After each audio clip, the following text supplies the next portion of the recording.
Blood work came back after your yearly physical and your cholesterol level is high. If your doctor tells you to eat more fruits and vegetables, exercise, and take a statin because your cholesterol is high, should you listen? What if the entire medical system has been operating off a flawed study since the 1950s? This is the story of how one man's cherry picked data led to decades of dietary dogma, billions in prescription drugs, and a nation terrified of fat and cholesterol. Back in the 1950s, a researcher named Ancel Keys published what became one of the most influential nutrition studies of all time, the Seven Countries Study. It claimed that nations with higher saturated fat intake had more heart disease, while those eating less fat had lower heart disease rates. The conclusion? Fat causes high cholesterol, which causes heart disease. This idea became the foundation of the cholesterol heart disease hypothesis. The US government bought it. The food pyramid was built around it. Medical schools taught it. But there is a catch. The seven-country study was originally a 22-country study. Keys only used the 7 countries that supported his hypothesis. He ignored the others, countries where people ate lots of fat but had low rates of heart disease, and vice versa. That's called cherry picking, and it changed the world. The results of his study was what the US used as the basis for the current food pyramid. As a result, we entered the low-fat era.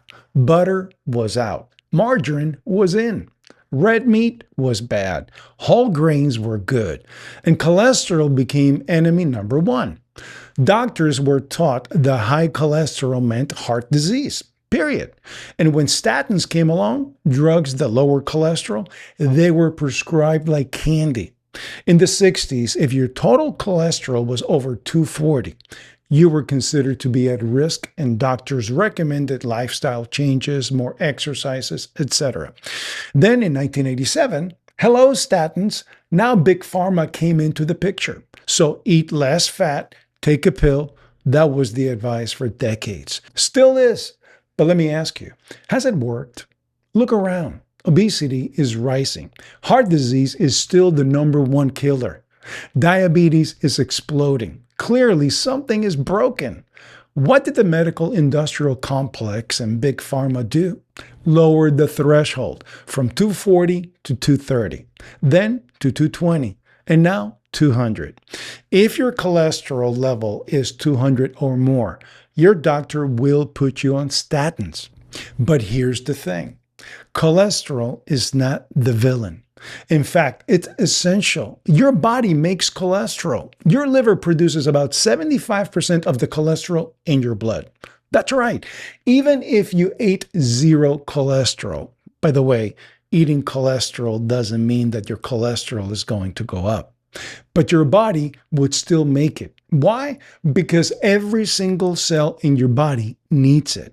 Cholesterol forms the outer layer of every cell. It's part of the membrane.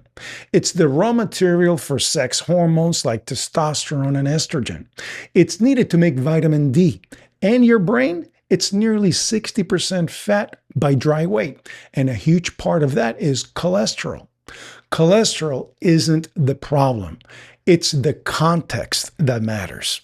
You don't need to panic because your LDL is high. Here's what actually matters. Are you insulin resistant? Are you diabetic or pre-diabetic? Are your triglycerides high? Do you suffer from inflammation? Is your blood pressure high? Is your waist circumference more than half of your height? Is your HDL low? These markers tell you far more about your metabolic health than total cholesterol ever could. In fact, studies have shown that lowering cholesterol with statins doesn't necessarily reduce all-cause mortality in people who are otherwise healthy. So why are the doctors still prescribing them like Tic Tacs? Because that's what they were taught. That's the guideline. That's the protocol. But medicine isn't supposed to be one size fits all.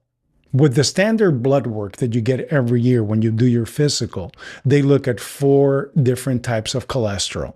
They look at your LDL, which is your low density lipoprotein, which is your bad cholesterol. They look at HDL, high density lipoprotein, which is your good cholesterol. They look at your triglycerides, and they look at your VLDL, which is your very low density lipoprotein. Only 4. However, there are 13 different types of cholesterols that can be measured to give you a better picture. But your doctor doesn't do that because most insurances don't use that type of testing. It's a lot more expensive.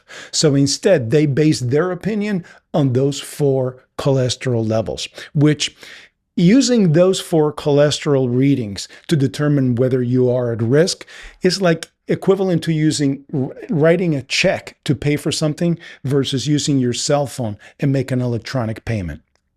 It's outdated and it doesn't make sense. Let's be honest, most doctors aren't trained in nutrition. They're taught how to diagnose and prescribe, not how to analyze a patient's metabolic state or how to reverse disease with diet and lifestyle.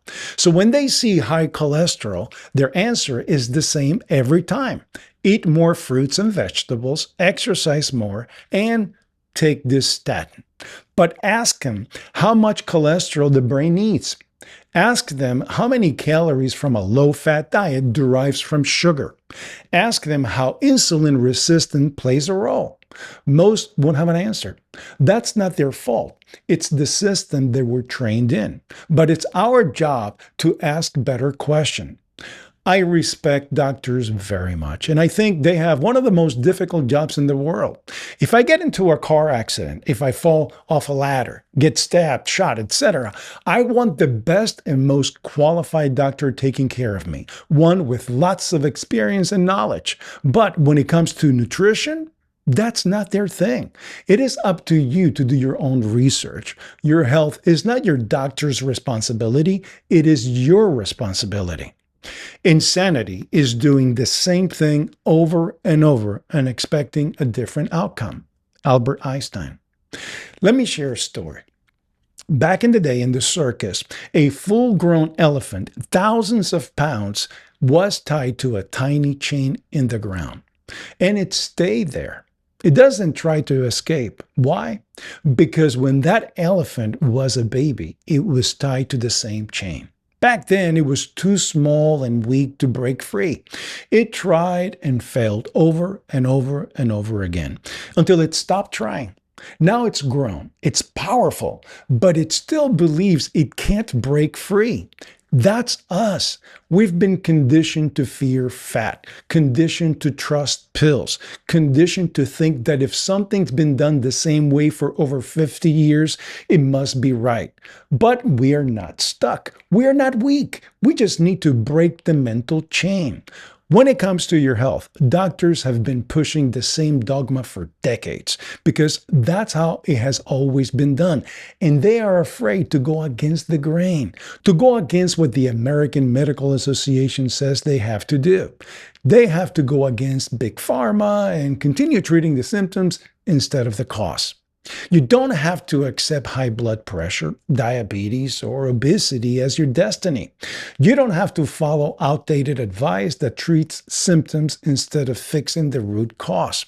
The truth is, your body is smarter than you think. It knows what to do if you feed it the right fuel. So question dogma, read the research, look at your own numbers, your own context, not just your total cholesterol. And above all, take back control. If you've enjoyed this video, hit the like button, subscribe to the channel, and drop a comment below. And remember, you don't need permission to be healthy. You just need the truth. This is Think and Lose Weight, and I'll see you in the next one.